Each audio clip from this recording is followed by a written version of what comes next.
बिस्मिल्लाहिर्रहमानिर्रहीम। अस्सलाम वालेकुम नाज़रीन। आज एक बड़ी अहम शख्सियत के बारे में हम बात करेंगे, लेकिन आगाज़ करते हैं 23 मार्च 1940 से। 1940 में जब मिंटो पार्क में कायद-ए-आज़म मोहम्मद अली जिन्ना की क़यादत में करारदाद पाकिस्तान मंजूर हुई, तो उसके बाद कायद-ए-आज़म मोहम्मद अली जिन्ना ने अपने तंजीमी साथियों से ये कहा और तकरीर करते हुए उन्होंने कहा कि हमें लोगों को जगाना है, हमें लोगों के अंदर एक तहरीक पैदा करनी है, लोगों को बेदार करना है, और उसके लिए हमें फंड्स चाहिए होंगे। लोगों तक बातचीत को पहुंचाने के लिए बहुत सारे लोगों को ट्रैवल करना पड़ेगा, बहुत सारी चीज़ें लिखनी पड़ेंगी, छपवानी पड़ेंगी, भिजवानी पड़ेगी। वो बहुत लंबा एक प्रोसीजर होता है और उस दौर में ये बहुत मुश्किल था। इसके लिए फंड्स चाहिए थे, पैसा चाहिए था, एक नया मुल्क बनाने जा रहे थे। तो कायद-ए-आज़म मोहम्मद अली जिन्ना ने कहा कि उसके लिए जो तहरीक के जितने साथी हैं वो फंड्स जमा करवाएं, और लोगों ने उठकर कायद-ए-आज़म मोहम्मद अली जिन्ना के जो सेक्रेटरी थे उस वक्त, उनको चंदा देना शुरू कर दिया और चंदा लेने का सिलसिला शुरू हो गया। लोग चंदा जमा करवाते और अपनी जगह पर जाकर बैठ जाते। उस वक्त वहाँ जितने शुरका मौजूद थे, जो पहली सफ थी उसके पीछे एक कुर्सी के ऊपर से एक लंबे कद का नौजवान खड़ा हो गया। उसने सर के ऊपर लुंगी सजाई हुई थी और देखने में वो बड़ा वजी था, बहुत खूबसूरत था। उस नौजवान ने खड़े होकर बड़ी रोबदाब आवाज़ के अंदर उसने कहा कि सेक्रेटरी साहब, जितना चंदा इन सब ने मिलकर जमा करवाया, उतना ही चंदा आप मेरी तरफ से जमा कर लें। कायद-ए-आज़म मोहम्मद अली जिन्ना साहब और उनके अलावा वहाँ जो बाकी लोग मौजूद थे, सारे शुरका, वो हैरत ज़दा हुए, वो दंग रह गए। उन्होंने कहा ये कौन है नौजवान? कायद-ए-आज़म मोहम्मद अली जिन्ना ने ये सवाल नवाब मुमताज़ दौलताना से पूछा कि ये नौजवान कौन है जिसने इतना बड़ा फंड दिया है हमारी तहरीक को। तो दौलताना साहब ने कहा ये मलक अमीर मोहम्मद खान नवाब ऑफ काला बाग है। तो कायद-ए-आज़म मोहम्मद अली जिन्ना साहब ने नवाब मुमताज़ दौलताना से कहा कि आप मेरे साथ वाली कुर्सी छोड़ दें ताकि मैं इनको ऑनर के तौर पे, इज्जत के तौर पे अपने साथ बिठाऊं, क्योंकि उन्होंने वहाँ बहुत बड़ा डोनेशन दिया था।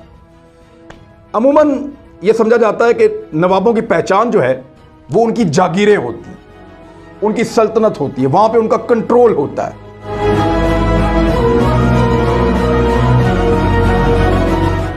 ये इज्जत नवाब ऑफ कालाबाग को इसलिए नहीं दी कि वो बहुत ज़्यादा पैसा था, वो इसलिए दी कि वो ज़्यादा डोनेट कर रहे थे, ज़्यादा हिस्सा ले रहे थे आज़ादी की तहरीक में, और उस वक्त वो बड़े सगीर के मुसलमानों के लिए ऑक्सीजन का दर्जा रखती थी। तो कायद-ए-आज़म मोहम्मद अली जिन्ना ये अच्छी तरह जानते थे कि किसको कहाँ कब बिठाना है।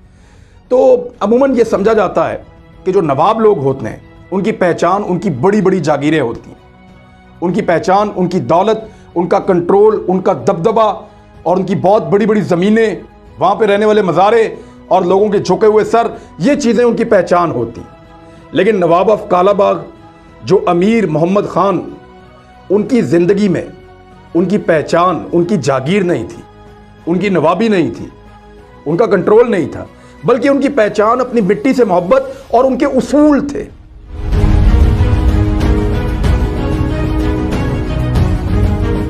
मलक अमीर मोहम्मद खान सॉल्ट रेंज के सुर्ख पहाड़ों के दरमियान बहते हुए शेर दरिया सिंध की धारों का नवाब था, क्योंकि वहां से दरिया सिंध जो है वो एक इस मोड़ के साथ गुजरता है और वहीं पे तो कालाबाग डैम बनाना चाहते हैं, वही वो साइट है। नवाब मलक अमीर मोहम्मद खान 20 जून 1910 को कालाबाग में पैदा हुए थे। अब ज़रा कालाबाग के बारे में मैं आपको बता दूं, ये कालाबाग है क्या, इसका नाम कालाबाग क्यों है। तो बात यह है कि कालाबाग को कालाबाग इसलिए कहते हैं, और इसकी कहानी जो है वो नवाबों के साथ ही वाबस्ता है। नवाब ऑफ कालाबाग ने बहुत पहले माजी में शहर के अंदर एक बहुत बड़ा बाग बनाया था, और उसमें बरगद के, जिसको पंजाबी में आप बोर्ड कहते हैं, उसके बहुत सारे ऑक ट्रीज भी कहते हैं, वो बहुत सारे दरख्त उसके अंदर लगाए। वो दरख्त बहुत बड़े बड़े और घने हो गए। वो दरख्त दूर से जब नज़र आते थे तो ऐसा लगता था कि काले रंग के हैं। तो वो बाग था दरख्तों का, और इसलिए उसको काला बाग, आहिस्ता आहिस्ता वो मशहूर होता गया और उसका नाम पड़ गया काला बाग। उसके बारे में जो है वो एक शायर का शेर भी है और वो वहीं की ज़बान में है, बड़ा खूबसूरत उसने उसको एलेबोरेट किया है। और अगर कभी आप वहाँ जाएँ पहाड़ों से गुजरते हुए, जो नए रोड बने हैं, सी पैक का एक हिस्सा भी वहाँ से गुजर रहा है, तो आपको बिल्कुल ऐसे ही दिखाई देगा जैसे उस शख्स ने इसको लिखा था या ये शेर